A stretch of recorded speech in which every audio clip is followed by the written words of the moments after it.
father suffered from Parkinson's disease, which is more of a physical disability than a mental disability. But you talk a lot about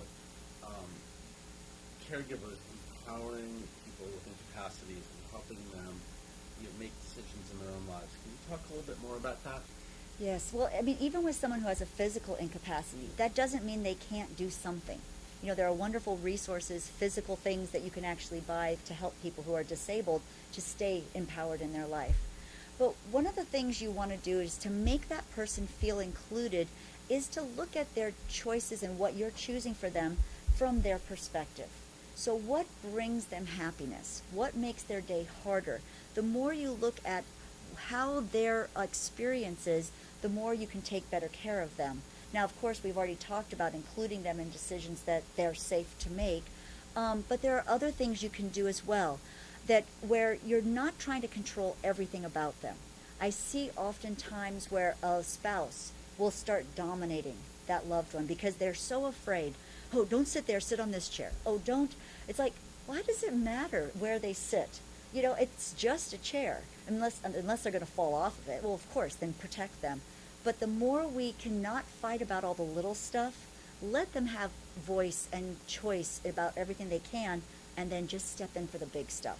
We have to prioritize. So, Viki, let's talk about caregiving. Mm-hmm. What would you say would be the first thing that a caregiver should do when they decide to become a caregiver?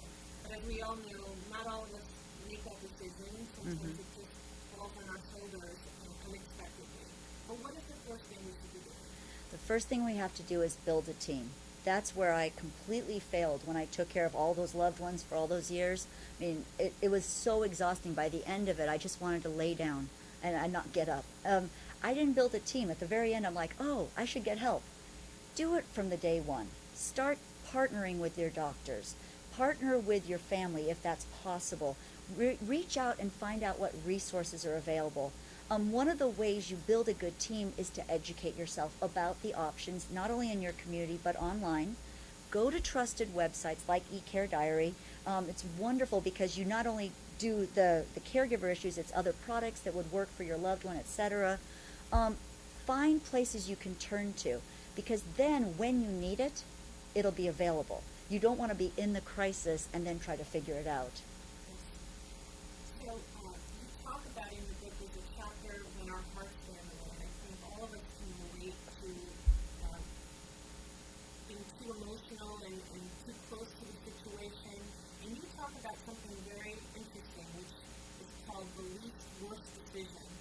Can you tell us a little bit more about that? Wow, that is one of the turning points for me as a caregiver. I was taking care of my dad, and he was no longer safe to be home. He kept tipping over, and I realized in his situation it wasn't going to work for me to bring caregivers in. I was going to have to place him in a facility. And I went on a tour of these different places, and especially back then, there were no good choices. The nursing homes were just barely okay. And how can I make a choice from none of these are good choices? I don't want to. And I really got stuck. And it took me some time to get past that, and then my dad was still at risk. And so I learned about this concept, making the least worst, picking the least worst option, and that's what really helped me get unstuck. I realized, okay, it's more dangerous to be home, so that's a worse option. Okay, we'll pick the best nursing home we can find, and we'll go with that. Now, I never felt great about that choice, but I felt like I did the best I can, and sometimes as caregivers, that's all we have. I can completely relate to that. I went through that with my father. Even though he was at home, we had to find home care aides and all that, and conflicts and all that.